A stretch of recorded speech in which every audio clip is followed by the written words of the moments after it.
Saúdo a todos com a paz do Senhor Jesus. Mais uma vez, nós estamos aí juntinho para trazer mais um estudo da Palavra de Deus. Meu muito obrigado por você estar do outro lado, ouvindo e assim compartilhando essa belíssima mensagem de hoje. Nossa alegria, uma alegria inefável por saber que você está juntinho conosco, aí escutando a palavra do nosso Deus.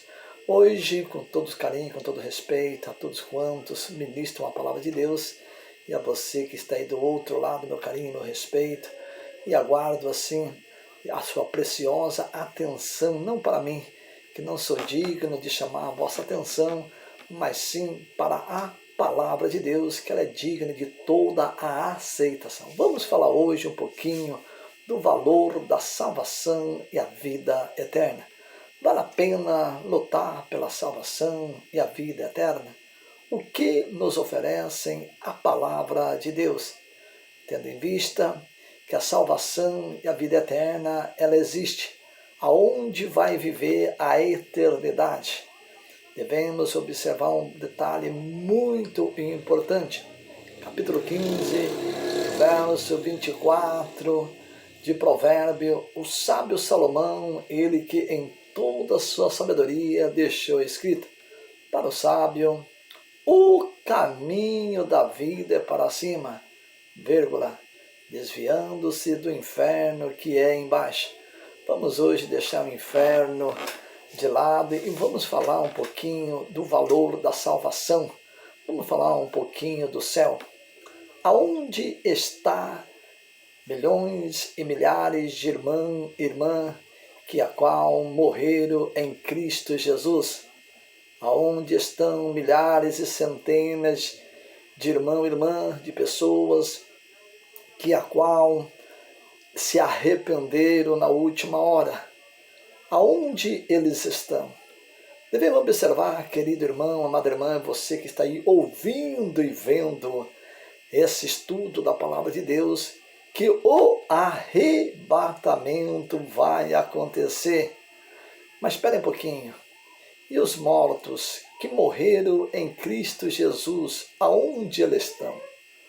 O céu existe? Se o céu existe, aonde é o céu? Devemos observar que, biblicamente, existem 3 céus. O primeiro céu está no verso 11 do capítulo 35 de Jó. O que nos faz mais indultos do que os animais da terra e mais sábio do que as aves do céu. Este é o primeiro céu. A Bíblia respalda acerca do segundo céu. Capítulo 1 e verso 8 de Gênesis, o céu da expansão, aonde estão os astros, as estrelas, o sol. Porém, a Bíblia fala sobre o terceiro céu.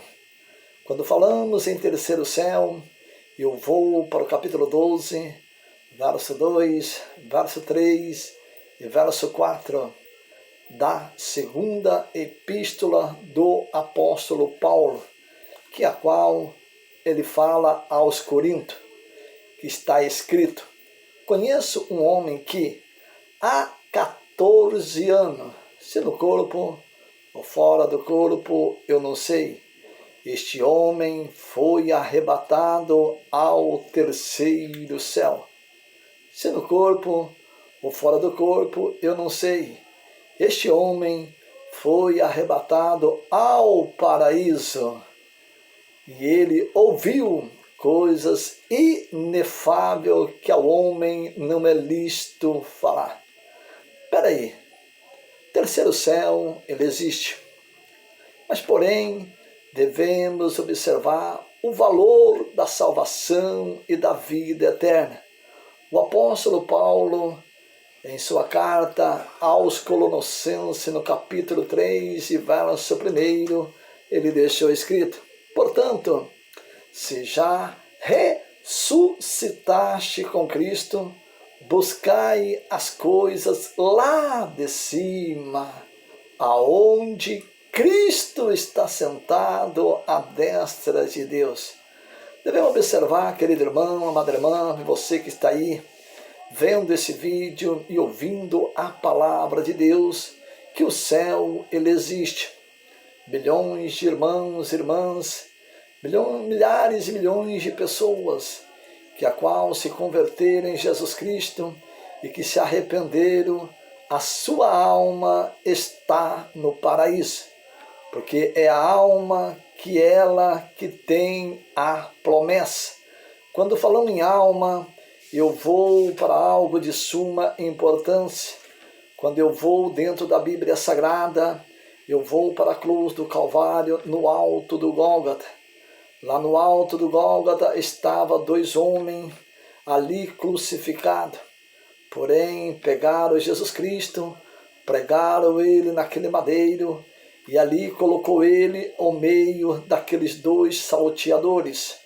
Porém, o salteador da direita de Jesus Cristo, chamado Dimas, ele olhou para Jesus e disse: Senhor, lembra-te de mim quando entrares no teu reino.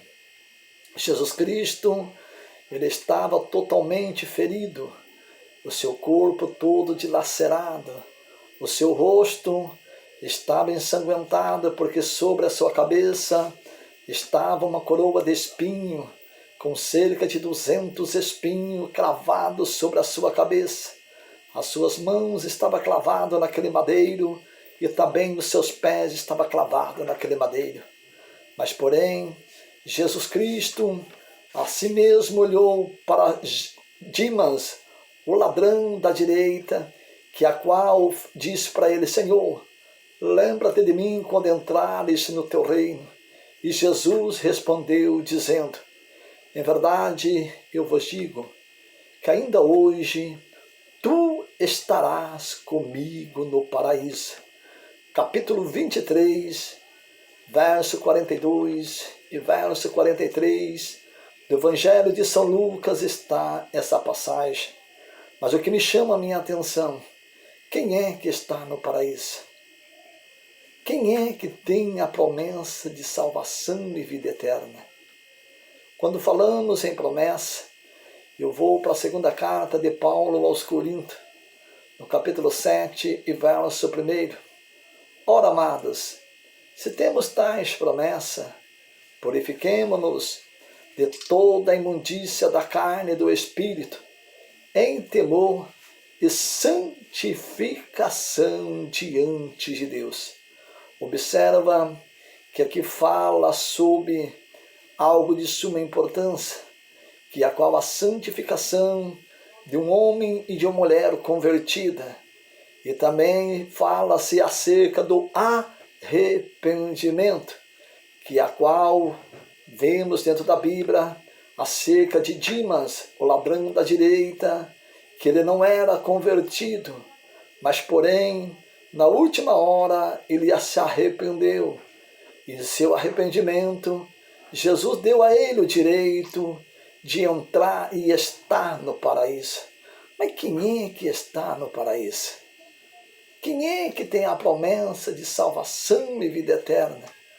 Quando eu vou para a primeira epístola do apóstolo Paulo a Tessalonicenses, capítulo 5 e verso 23, que está escrito: E o mesmo Deus vos santifique em tudo, corpo, espírito e alma, e seja irrepreensível, aguardando a vinda do nosso Senhor Jesus Cristo.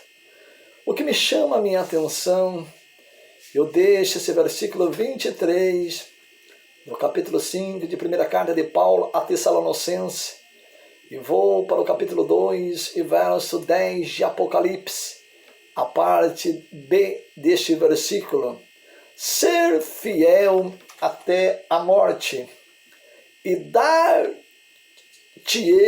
a coroa da vida eterna. Eu quero deixar a parte B do versículo e quero pegar a parte A: ser fiel até a morte. Milhões e milhares de pessoas não é que Jesus veio para eles, não. Jesus, ele vai vir receber a igreja, mas a morte é que veio para esses irmãos, para essas irmãs. A morte que veio para que nem o caso de Dimas, mas porém ele se arrependeu. Mas quem é que tem a promessa? A promessa de estar no paraíso após a morte é a alma. Mas, irmão, o que é alma? Já vou explicar para vocês.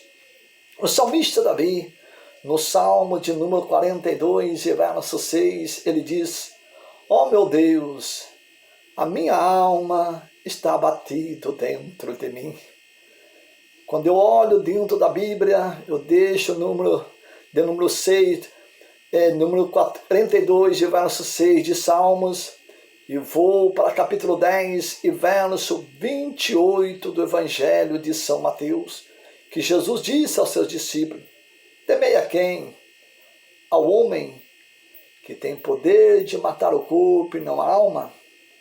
Temei antes aquele que faz perecer no inferno a alma e o corpo. Olha só, sabiamente, esses irmãos, essas irmãs, lutou aqui pela vida, batalhou, mas porém o arrebatamento ainda não tinha chegado. Mas para se cumprir a parte B do versículo 23 do capítulo 5 do 1 Tessalonicenses, que isso é para a igreja que está viva, que a qual a igreja não vai ver a morte. Mas porém, a morte chegou para eles, mas eles foram fiéis. Porém, se cumpriu, está se cumprindo o que está escrito no capítulo 12 e verso 7 de Eclesiastes: o Espírito volta para Deus que o deu. Aí se cumpre capítulo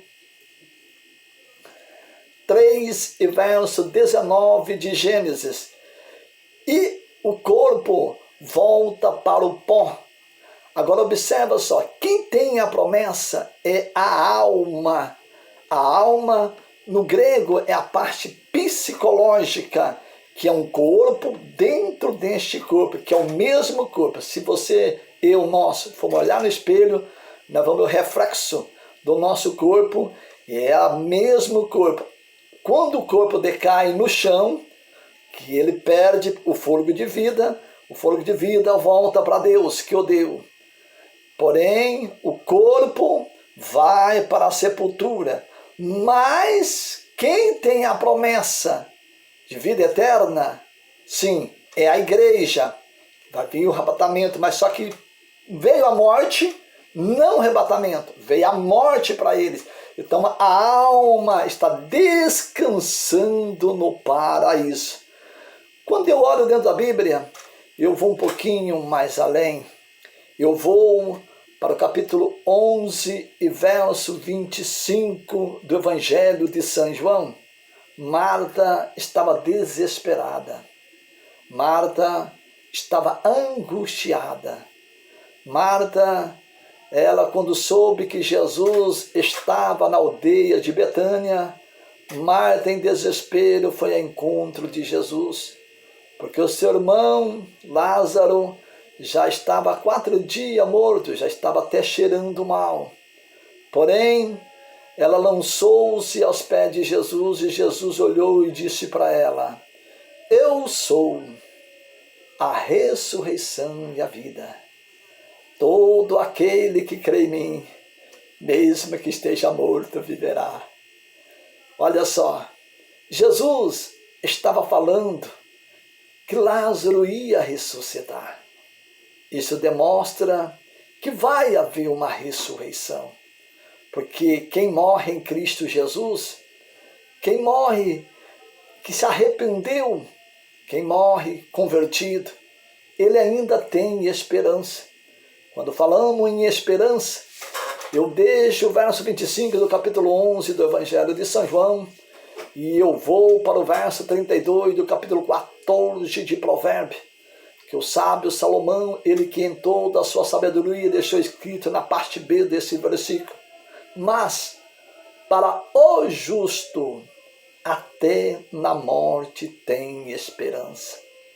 Observa, quando o sábio Salomão escreve esse versículo 32 do capítulo 14 de Provérbios, eu volto novamente para o verso 25 do capítulo 11 do Evangelho de São João. Jesus estava falando sobre a ressurreição e como de fato o verso 42 e 43 desse mesmo capítulo 11 do Evangelho de São João, houve a ressurreição de Lázaro. Mas o que me chama a minha atenção, esses irmãos, essas irmãs, vai ressuscitar. Porque capítulo 4, verso 9 do escritor aos Hebreus está escrito: mas para o povo de Deus resta um repouso. Ou seja, essas almas, ela está repousando no paraíso. Por quê? Eles deixaram os seus trabalhos, deixaram tudo e as suas obras sigam para se cumprir. Livro de Apocalipse, isso mesmo, que a qual o Senhor deixou claramente escrito, que eu quero ler com vocês, cujo essa passagem é uma passagem muito linda e muito maravilhosa, quando ele deixa escrito no livro de Apocalipse, essa passagem que diz assim, me fugiu aqui da mente, mas já vamos ver aqui. Só guarda um pouquinho. No capítulo 14 e verso 13, que diz assim: eu ouvi uma voz do céu que me dizia, escreve, bem-aventurado os mortos que desde agora morrem no Senhor. Assim diz o Espírito, para que descanse dos seus trabalhos e as suas obras sigam. Dentro desse versículo 13 do capítulo 14, a Bíblia é bem categórica de dizer que esses milhões de irmãos e irmãs trabalharam aqui, lutaram pela vida, mas as obras deles, espiritualmente dizendo, lutando pela salvação, hoje a alma deles estão descansando no paraíso. O que me chama a minha atenção, amados, eles têm que voltar, eles têm que ressuscitar. Eles vão ressuscitar para que junto a igreja seja transformada. Mas o que me chama a minha atenção, existe uma passagem muito interessante, que a qual eu vou dentro do verso 25 do capítulo 5 do Evangelho de São João, que Jesus disse-lhe, em verdade, eu vos digo, que vem a hora, e é agora que os mortos ouvirão a voz do Filho de Deus. E quem ouvir, viverão. Quem é que vai ouvir a voz de Cristo? As milhões e milhões e milhões de almas que no paraíso estão descansando. Eles vão ouvir a voz de Cristo para se cumprir. Livro de 1 a Tessalonicense, no capítulo 4 e verso 14, e também o verso 16 e o verso 17, que diz assim: porque se cremos que Jesus morreu e ressuscitou, assim também os que em Jesus dormem, Deus os tornará a trazer com ele. Eu vou continuando lendo dentro do verso 15 do capítulo 4 de 1 a Tessalonicense. Dizemos-vos, pois, isto, pela palavra do Senhor, que nós, olha só, os que ficarmos vivos para a vinda do Senhor, não procederemos os que dormem. Isso ele está falando da igreja, que a qual não está as suas almas dormindo, descansando. A igreja está viva, a igreja está esperando esse grande dia, que é o dia da vinda de Cristo, que virá receber a igreja, que é o dia do arrebatamento. Verso 16. Porque o mesmo Senhor descerá do céu com larido e com voz de arcanjo. Eu quero dar uma pausa aqui, que eu já vou continuar, que aqui não está finalizando, está uma vírgula. Por que com voz de arcanjo? Porque bem sabemos, capítulo 6, verso 12 de Efésios, a Bíblia é categórica de dizer acerca dos principados, acerca dos príncipes das trevas desse século. São os demônios que a qual pairam sobre os aires. Eles vão tentar impedir a igreja de subir. E aqui Jesus Cristo, para se cumprir capítulo 5, verso 25 do Evangelho de São João, quando o arcanjo Miguel, ele vem para afastar esses demônios, Jesus vai vir para receber a igreja. Mas quem vai fazer essa transformação? Presta bem atenção, já chegaremos lá. Olha só. E com a trombeta de Deus, a parte B do versículo 16 do capítulo 4 de 1 Tessalonicenses.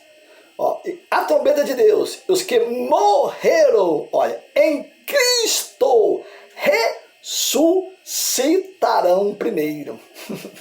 Veja que lindo.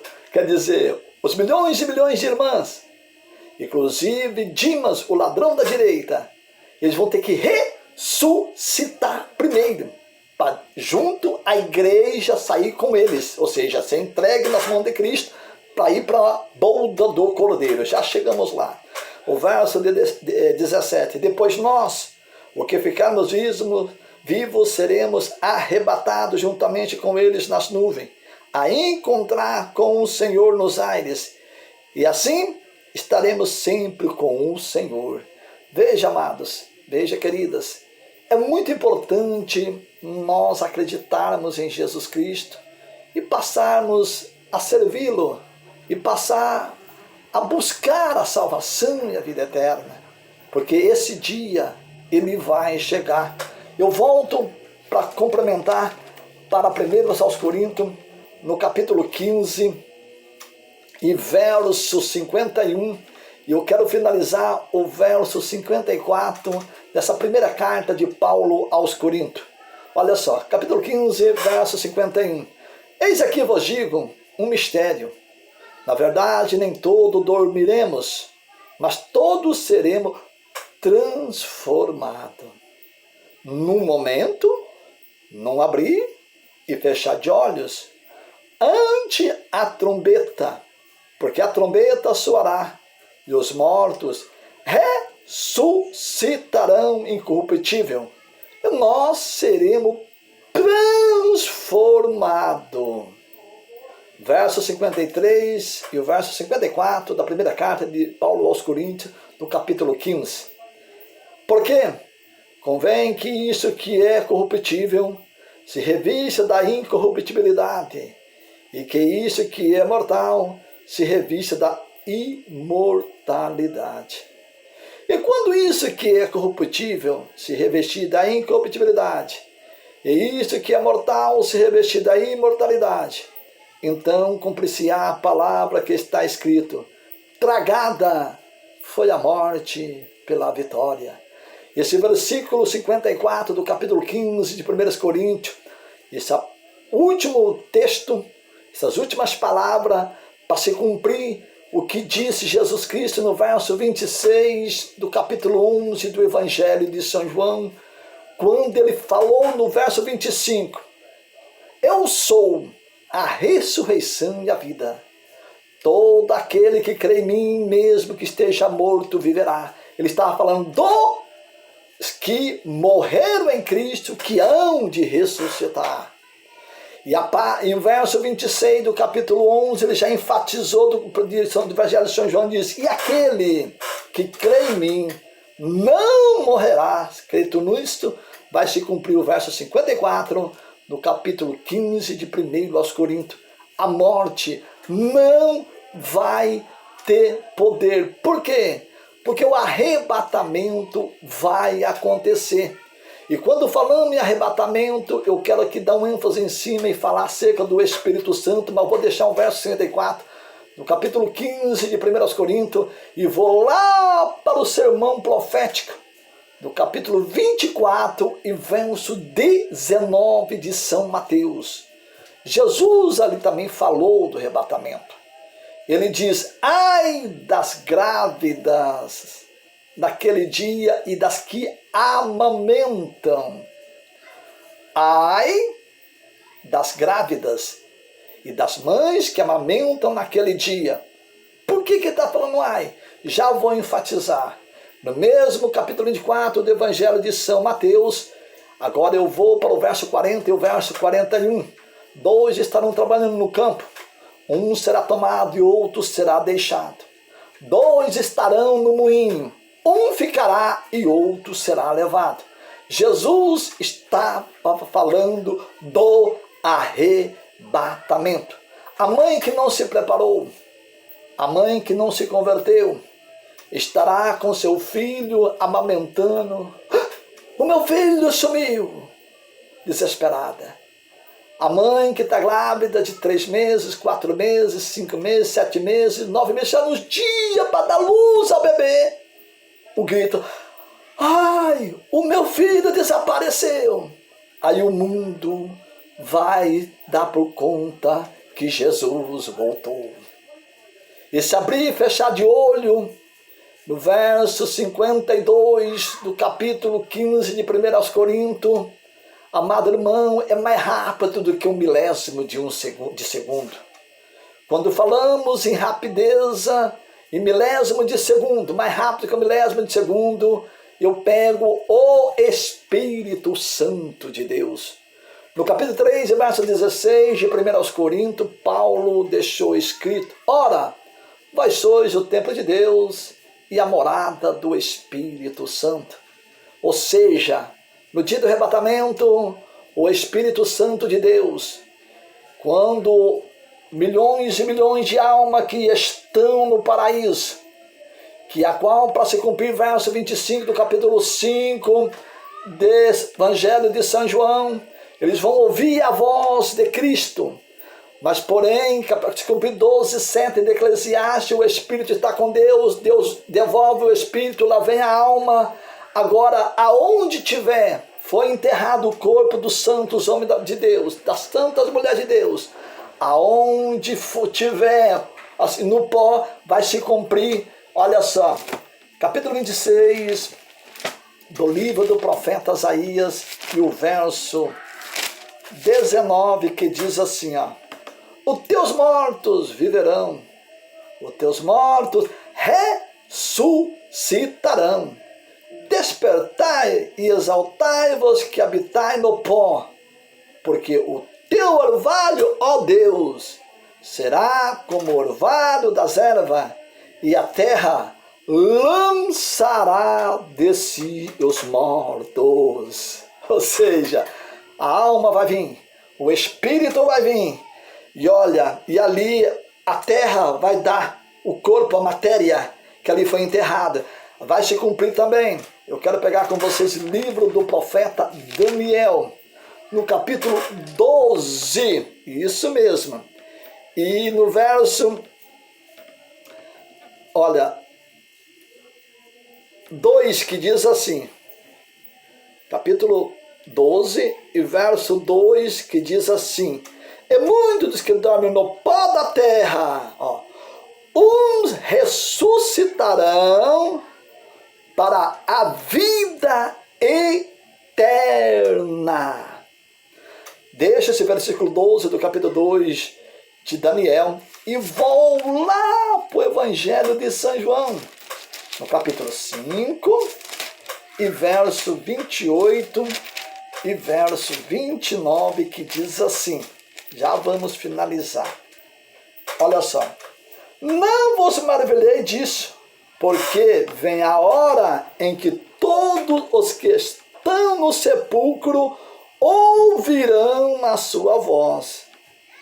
E os que fizeram o bem sairão para a ressurreição da vida. O verso 29 do capítulo 5 do Evangelho de São João.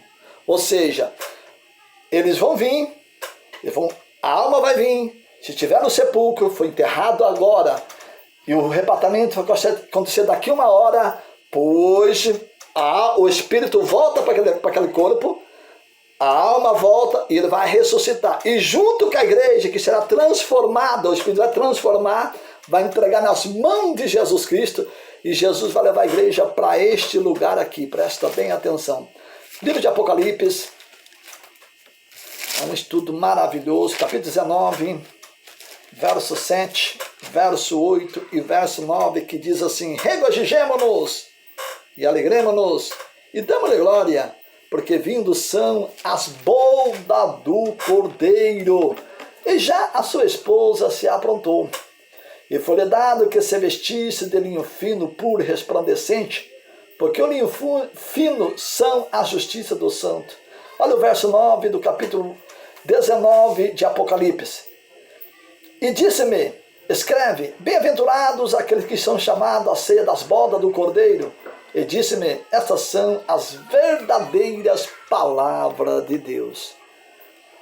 Nesse dia, a igreja com senso reto estará todos nas bodas do Cordeiro, ali ceando com Jesus Cristo, e Jesus dando a grande ceia, para se cumprir Evangelho de São Lucas, no capítulo 22, verso 16 e o verso 18. Porque vos digo que não a comerei, mas até que ela se cumpra no reino de Deus. Olha o verso 18, do mesmo capítulo 22 do Evangelho de São Lucas. Porque vos digo que não a comerei, o verso 18, porque vos digo que não beberei do fruto da vide, até que venha o reino de Deus. Ou seja, o reino de Deus vai estar lá todos os irmãos, as irmãs, os ressurretos, na grande ceia, ceiando, e Jesus dando a grande ceia. Querido irmão, amada irmã, continua lutando pela salvação e a vida eterna. Continua batalhando. Nós estamos vivendo uns dias muito difíceis. Quem não está vendo isso? Nós estamos dentro do verso 13, do capítulo 12 do escritor aos Hebreus, que a qual ele deixou escrito dizendo, manquejando alguns na fé, que não se desvia totalmente, mas que seja sarado. Estamos manquejando na fé? Estamos. Mas não vamos desviar totalmente, não. Não. Mas vamos lutar, vamos batalhar pela salvação, pela vida eterna. A vida eterna, ela existe. O arrebatamento vai acontecer. Lute pela salvação, lute pela vida eterna. E você que está vendo esse vídeo, você que está ouvindo essa mensagem, esse estudo, Deus abençoe. Muito obrigado pela tua atenção, não para mim, mas sim, toda atenção sua é digna de aceitação pela palavra de Deus. Você que não aceitou a Jesus ainda, procure aceitar Jesus.